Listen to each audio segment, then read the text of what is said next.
Hi everyone, today we'll be talking about how to graph linear functions. We're going to go through a couple different methods, and then when we're in class, I'll show you how you can also use the graphing calculator and Desmos to graph the linear functions. Alright, so first we're going to start by just using our slope and our y-intercept. We've been able to write equations from a graph, so now we're just going to go the other way, where we're given an equation and we have to turn that into a graph. Our first step is to identify the y-intercept and then graph that. Second step is identify the slope and then use it to graph at least 2 more points. Alright, so let's try a few examples here. So here I have y equals -2/5 x plus 1.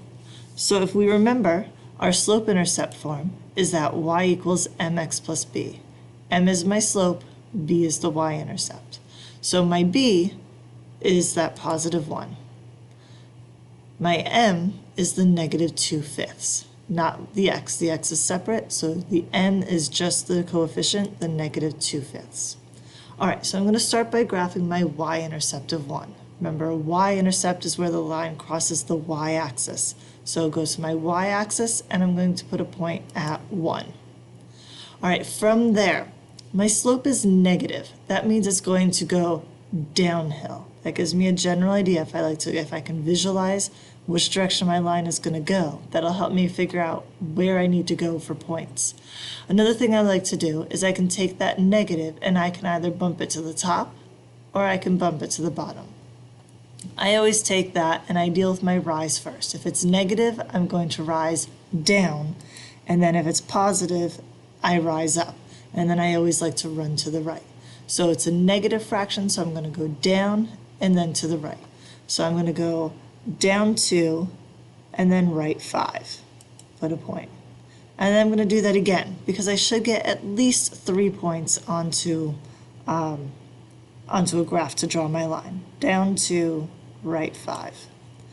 Now, if you don't have enough room to go down to right 5 to get 3 total points, then we can always switch it around and we can make our run the negative. So I can go up 2 and left 5.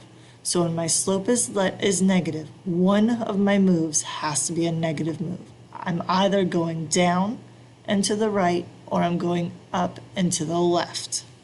So if I want to go up and to the left, I can go up 2 and left 5. I can do it again, up 2, left 5. And we'll see that it stays with that same line. Once I have a sufficient amount of points, again, you should have a minimum of 3 points. More is always better. Then we can draw in our line. A line should extend all the way through the graph, and you should have arrows on both ends.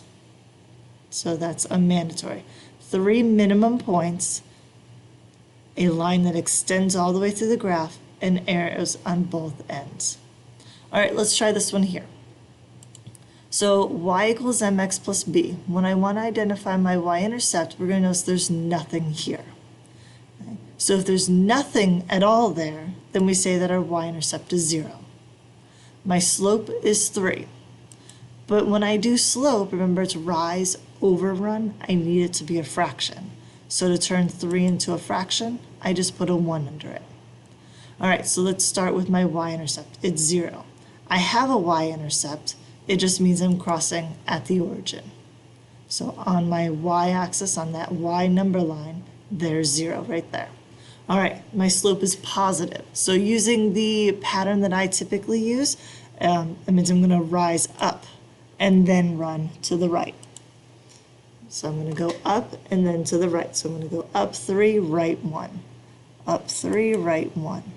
And then I'm going to use that to get at least 1 more point.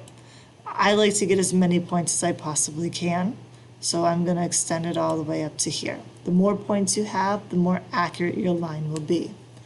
And then again, if I don't have enough room to go up and to the right, I can always switch it around. So a positive slope means both directions have to be positive or both moves have to be negative, because 2 negative moves will make a positive. So now I can also go down 3 and left 1. Down 3, left 1, down 3, left 1. All right, now that I've put as many points as I can, again, I just like to have all my points on there. I draw my line. Again, extend your line all the way through with arrows on both ends. That is a must. All right, now let's come down here and just review these two special types of equations. We've dealt with these before. We did this on that first day when we made our foldable. We can tell that these are special because, well, this one starts with an x, where these two up here both started with y equals. This starts with just an x. It's also special because x is the only variable. These up here have two variables, an x and a y. So this one just has x. That tells me it's a special case. So now we have to remember, is that our good friend Hoy or our good friend Vux? In this case, it's Vux. So as soon as I see that, I'm like, oh, that's right. I cross the x-axis at 4. So I'm going to go to my x-axis at 4 and put a point. And then the v tells me it's a vertical line. So there's my vertical line crossing the x-axis at 4. Done. Don't have to do anything more for that problem. All right. This one here, it does start with y equals, but there's no x. If there's no x, so again, we only have one variable, so that means it's my special case, Hoy. So the Hoy tells me that my line is going to cross the y-axis at -2. So I'm going to go to -2 and put a point on the y-axis. And then h tells me it's a horizontal line.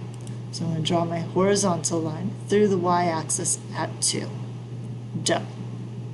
All right, let's go to the next page. I want you to try these 4 problems on your own. Go ahead and pause the video now.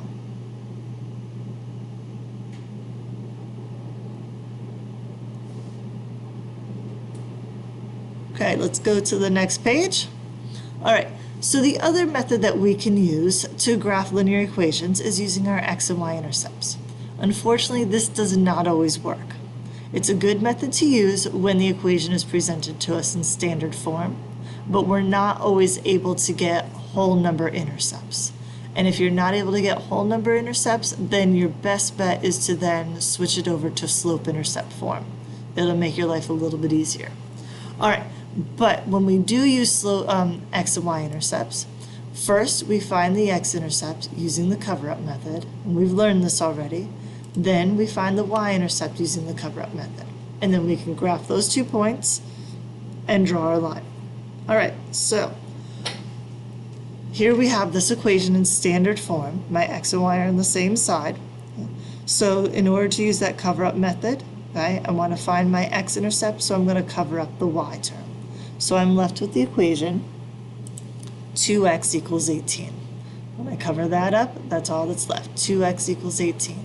I can solve for x by dividing by 2, and we get an x-intercept of 9.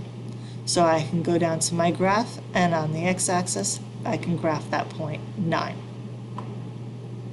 All right, now let's find the y-intercept. I can cover up the x, and I can write that new equation down, 3y equals 18. I'm going to solve for y by dividing both sides by 3. I get a y-intercept of 6. So I go to my y-axis and I put a point at 6.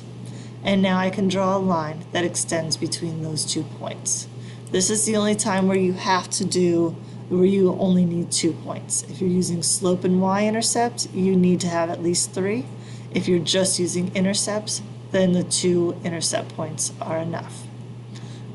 And again, your line has to extend through the whole graph and have arrows on both ends. All right, let's just try one more together. This time, I want to find my x-intercept, so I'm going to cover the y. So I'm left with 5x equals 20. Divide by both sides by 5, and we get x equals 4. So I go to my x-axis, put a point on 4, and then I do the same thing for the 20. Be careful on this one. When I cover up the x, I'm left with negative 4y. So I come over here, oops, and then negative 4y equals 20. I'm going to divide both sides by negative 4, and that gives me y equals negative 5. Put that point, and now I can graph my line. And again, your line should extend all the way through with arrows on both ends. go ahead and try this one here on your own. Go ahead and pause the video now.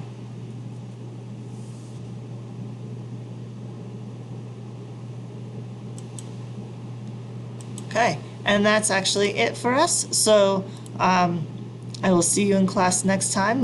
Next class we'll take a look at what happens when we get some standard form ones that we can't easily find intercepts for, and how to put them back to slope-intercept form. And we'll also look at how we can use Desmos and the graphing calculator to graph our lines as well. All right, I will see you next class. Please make sure that your try on your owns are done before you come to class.